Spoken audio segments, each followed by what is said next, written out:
Nahajamo se na gredici kapusnic, v našem primeru bomo sadili ohrovte v kombinaciji s solato in špinačo. Seveda pa na kapusnicah ne sme manjkati zelje, nadzemna kolerabica, brokoli. Brokoli zelo lepo lahko kombiniramo s solato in pa redkvico, to lahko tudi večkrat ponovimo.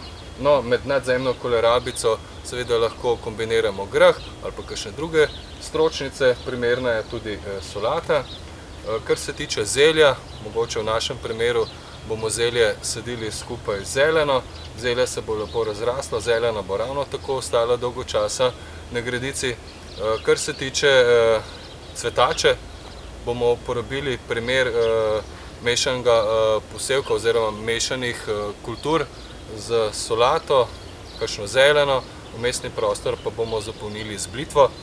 No, in če pogledamo našo zadnjo gredico, seveda sadimo ohrovte, listnati ohrovt, glavnati ohrovt, posadili bomo tudi solato. Solata je tista vrtnina, katero lahko sadimo praktično skoraj povsod, razen v bližino peteršilja.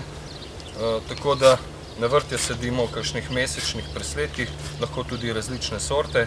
Mi bomo sadili tip gentile, potem tip kristalke, glavnate solate in pa nekaj tudi mehkolistnih solat.